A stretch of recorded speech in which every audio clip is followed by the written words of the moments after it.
Okay, makakasama natin ang Deputy Chief of Police ng Lawaan Police Station with regard sa update sa shooting incident na nangyari sa Lawaan na Antique. Si Police Executive Master Sergeant Jeanette Garcia. Ma'am, magandang umaga po. Good morning po, sir, sa iyong mga tagapakinig. Opo. Ma'am, kumusta ho na i-file na ho ba ang kaso laban dito sa mga suspect po? Ah, sa update, sir, case na-file na, sir, ang double murder sa mga suspect na si Gerald Condes at si niyang kapatid na si yung nagkaroon ng tama sa kanyang leeg, sir. Itong si Jomar, yung SK chairman po. Yes, sir, yes, sir. Opo, double murder ang naging kaso nila. Bakit po naging double murder po? Kung parang sa unang interview natin kay Happy ay ano po ito ng parang lumalabas na ano sila o ng parang self-defense ang nangyari po. Yes, sir. Kasi sa pag-gather sir ng mga evidence, so lumalabas na merong mga old grudges sila, sir. So that's why yun ang nagiging elements para maging double murder ang na-file, sir. Aha. So hindi ho homicide kundi double murder po ang na-file natin case po. Yes, sir. Opo. Last time, sinabi ho ni Hepe na isinailalim sa postmortem examination itong bangkay ng dalawang biktima. Ano po ang nakita na mga sugat po doon sa dalawang magsasaka po? Ah, Doon sa result, sir, nakita sir yung may mga gunshot at hack wound. Opo. Pareho, sir. Mga ilan po ang tama po pareho sa dalawa po?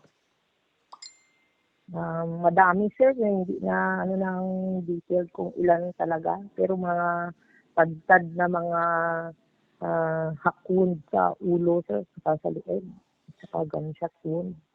Opo. So hindi lang ho apat na bala po ang tumama dito sa kanila? Kung sa unang information, apat lang po kasi na putok ang narinig ng mga tao po. Oho. Ah, so far, sir, ah, hindi ko pa kasi sir na-receive ang ating report dun sa postmortem, sir. I Hindi pa see. na-submit ng ating Opo. doctor in charge. Oho. Pero marami pong sugat pala ito, tadtad ng pananaga. Ibig sabihin, pag baril, parang lumalabas na parang finishing pa sila po, yung dalawa po, ng pagtaga. Ah, Opo, sir, visually kasi sir makikita talaga yung mga tama ng mga daming hack wounds talaga, sir. Opo. Ma'am, lipat naman tayo dito sa paraffin test. Sabi ni Hepe last time na nandyan ho kami, isinailalim sa paraffin test maging yung bangkay nung dalawang magsasaka dahil nga po sinasabi na nila SK chairman at nung kapatid niya na sila ang inunahan na paputukan ng baril nitong magkapatid. So, ano po ang lumabas may resulta na po ba yung paraffin test po, ma'am? Mm. So far, sir, sa ngayon, sir, wala pa kaming hawak na result Mhm. kasi doon sa ating forensic unit, sila ang nag-undergo niyan, sir. So Oho. maybe gagawin na lang, sir, pag dumating na yung mga results yun ng mga ipandagdag na mga ebidensya, sir, laban din sa suspect. Oho. So yun pong mga ano po, ma'am, yung mga suspect na itong kaso na double murder, may piyansa ho ba ito, ma'am? Ang so far, sir, under sa preliminary investigation pa lang, sir. So mag-wait pa, sir, ng pagka-release na ng resolution, sir. Doon matutukoy, sir, kung magkakaroon sila, sir, ng bail or hindi, sir. Opo, aha. Nasaan na ho ang dalawang suspect po? Yung SK chairman last time nasa ospital pa po, 'di ba? Kumusta si SK chairman Jomar po? So far, sir, ongoing pa rin, sir, ang treatment ng kanyang mga gamot, saka yung mga sugat niya. Mhm. Under pa rin siya sa hospital arrest at yung si Gerald Condes ay dito pa rin siya naka-custody sa Lawaan NPS, sir. Opo, kahit na na-file na yung case dito sa isa, bakit ho medyo na-delay po ang pag-remit sa kanya sa jail po, facility po? Hinihintay kasi namin sa yung ano, sir, yung resolution tsaka yung commitment order para madala na siya sa either sa DJMP or sa rehab center, sir. Opo, itong nakabaril talaga po ay yung kapatid ni SK Chairman, ma'am, 'no? Sino ito? Gerald Condes, sir. Si Gerald, opo. Ito si Gerald, hindi naman na ho nagbago ang kanyang statement na siya talaga ang nakabaril po. So far, sir, ganun pa rin. Pero sir, gagawin na lang niya doon, sir, sa pag-counter na nila. Sasubmit niya yung kanyang statement, sir. Opo, oho. Yung mga pamilya ng biktima, ma'am, kumbinsido po ba sila sa lumalabas na information na parang self-defense ang nangyari dito kay SK Chairman at saka itong suspect na si Gerald po, na sinasabi na yung kaanak nila, itong dalawang biktima na magsasaka, sila ang may baril at may gulok po. Kumusta ang ano ng mga pamilya nila po? Um, Hindi rin natin sir, masabi kasi minsan iba kasi mga speculation na lang, yung mga kwento-kwento na lang. Pero Mhm. so far, sir, yun siguro ilagay na lang nila sa kanilang doon sa mga affidavit ng ating mga witnesses, sir. Mhm. Kung ano yung nakalagay dun sa mga sinabi ng mga witnesses dun sa kanang affidavit, doon na nila ilalaban sa korte, sir. Opo, sa korte na lang ilalaban. Okay, yun pong may mga nakuha na ho kayong witness. Last time po kasi, 'di ba ma'am, medyo nahirapan tayo sa pagkuha ng mga witness kahit na given na yun pong mga bahay doon sobrang lapit, nasa more or less 20 meters may bahay sa kabila kanan, kaliwa meron pong mga bahay. Parang takot sila na magbigay ng mga informasyon po sa ating mga kapulisan po. Um, Medyo, sir, nahirapan din pero so far nakapag-produce naman sa especially yung mga family na talagang may mga nakakita nung sa mga pangyayari. So, Aha, nakapag-produce naman, sir. so meron na pong mga witness po, ma'am, na lumabas po.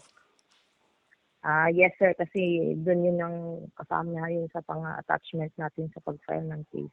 Na merong nag-execute ng kanilang affidavit, sir. Mhm, mhm. Na ano po 'yon, pabor po sa naging statement nila SK Chairman, or nag-iba po ang takbo ng ano, ng information po, or walang nabago Ah, po? Merong mga information, sir, mga circumstantial kung ano oras nila nakita o yung kapatid nila o ano. Pero yun lang, medyo mahirap talaga sa ano kasi wala talagang actual na nakakita na doon mismo sa witness. Kaya yung mga most ng mga evidence natin, sir, is mag circumstantial, sir. Oh, circumstantial evidence lang po. Oho. So, ang hinihintay lang siguro natin dito yung paraffin test, no? Ito kasi makadetermina kung totoong nakapagpaputok ng baril itong isa sa dalawang napatay po, ano. At dito sa matanong ko lang po, sino dito ang mga paraffin test po? Yung ano, sir, yung suspect natin na si Gerald, saka yung mga bangkay. Opo. Ah, Si SK Chairman po, na paraffin test din po ba?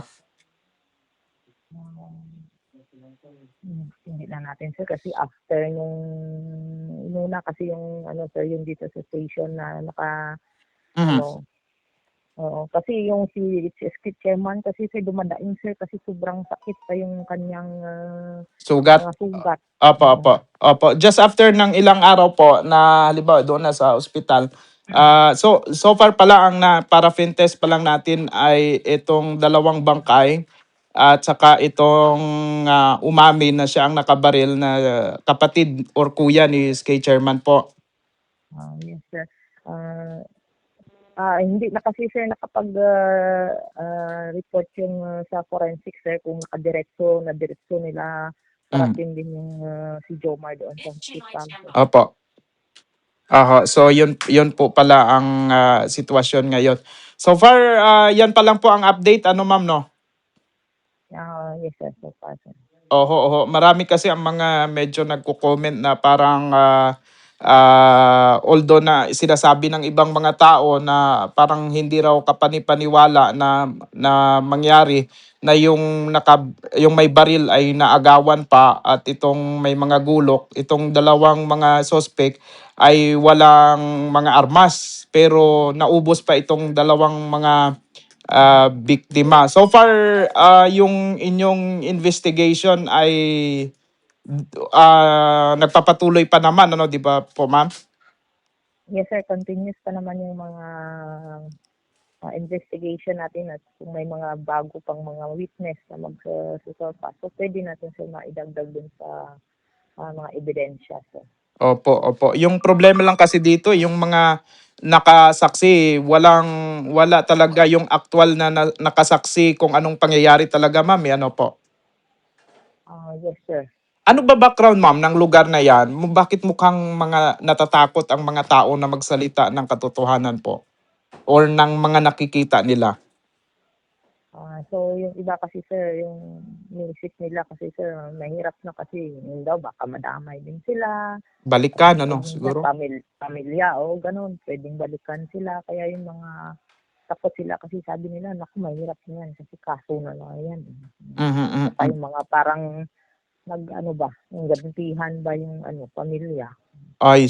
So uso dyan yung sa lugar yung gantihan.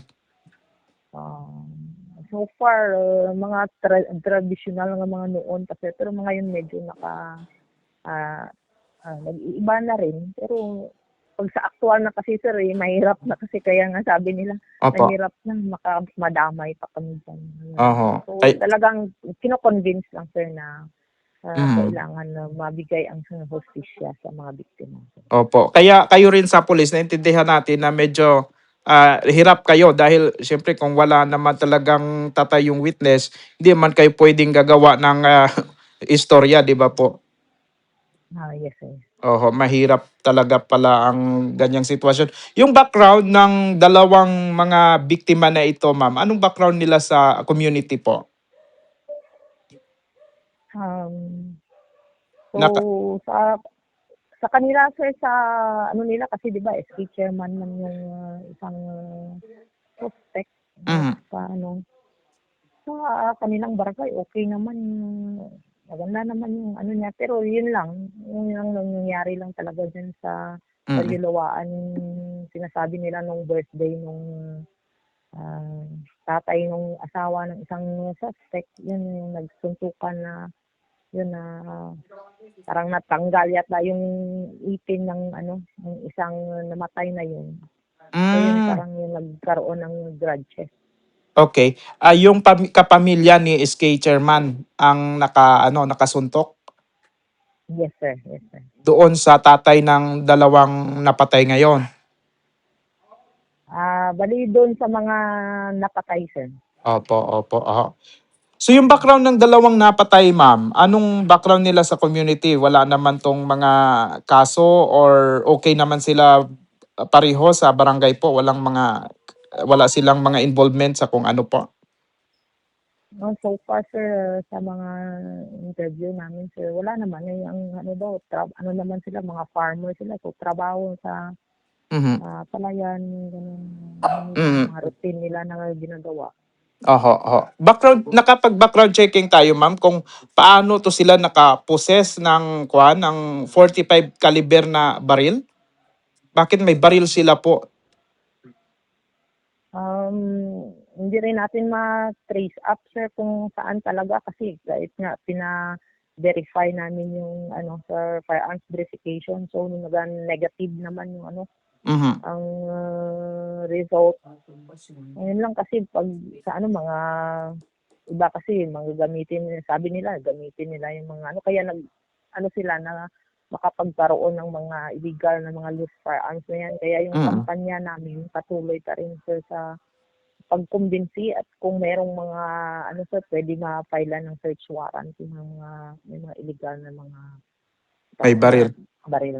Opo. So, ibig sabihin, sabi kasi ni Happy last time, i-check nila kung license tong baril. Pero na-check ninyo, walang lumalabas sa data na, server natin po. Oh, negative yung ano sir. Negative. O, so, paltik, no, yung baril. Mayroon man siyang ano sir, serial number pero yun mga mostly kasi mga kwan din, mga paltik yung mga ganun. Unlicensed lang, pero may serial number. So, ibig sabihin, hindi ito homemade, kundi kwan talaga ng binili talaga po. Most probably sir, kasi mayroon naman serial number. Oho, oho, oho. Pero negative lang na hindi sila ang may-ari niyan. Negative na hindi sila ang may-ari po?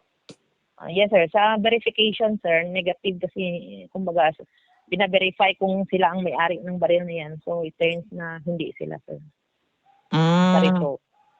based sa inyong sa inyong sa record po sa database. Yes sir, pina-verify namin sir doon sa firearms department ng PNP sir. I see. Okay, sige po ma'am. Anyways, thank you very much ma'am sa oras po na binigay sa amin dito sa PV News po ma'am. Sige, Sige. sige Thank you ma'am, maraming sir. salamat po. Magandang umaga po.